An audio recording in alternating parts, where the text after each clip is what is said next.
जिस व्यक्ति में होता है ये गुण उसके सामने झुक जाती हैं सभी शक्तियां। एक बार भगवान गौतम बुद्ध अपने शिष्यों के साथ किसी पर्वतीय स्थल पर ठहरे थे। शाम के समय वह अपने एक शिष्य के साथ भ्रमण के लिए निकले। दोनों प्रकृति के मोहक दृश्य का आनंद ले रहे थे। विशाल और मजबूत चट्टान को देख शिष्य के भीतर उत्सुकता जगी। उसने पूछा, इन चट्टानों में तो किसी का शासन नहीं होगा क्योंकि ये अटल, अविचल और कठोर हैं। शिष्य की बात सुनकर बुद्ध बोले कि नहीं, इन शक्तिशाली चट्टानों पर भी किसी का शासन है।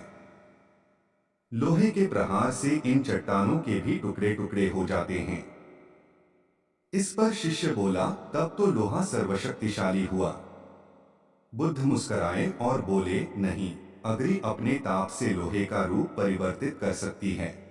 उन्हें धैर्यपूर्वक सुन रहा शिष्य बोला, इसका मतलब अग्नि सबसे शक्तिवान है। बुद्ध ने फिर उसी भाव से उत्तर दिया, नहीं, जल अग्नि की उष्णता को शीतलता में परिवर्तित कर देता है तथा अग्नि को शांत कर देता है।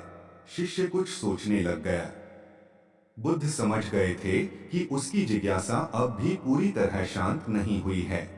शिष्य ने फिर सवाल किया, आखिर जल पर किसका शासन है? भगवान बुद्ध ने उत्तर दिया, वायु का। वायु का वेग जल की दिशा को बदल देता है। शिष्य कुछ कहता इससे पहले ही बुद्ध ने कहा कि अब तुम कहोगे पवन सबसे शक्तिशाली हुआ। नहीं, पवन सबसे शक्तिशाली नहीं है। सबसे शक्तिशाली है मनुष्य की संकल्प शक्ति, क्योंकि इसी से पृथ्वी, जल, वायु, अग्नि इत्यादि को नियंत्रित किया जा सकता है। जीवन में कोई भी महत्वपूर्ण कार्य संकल्प शक्ति के बगैर असंभव है। इसलिए अपने भीतर संकल्प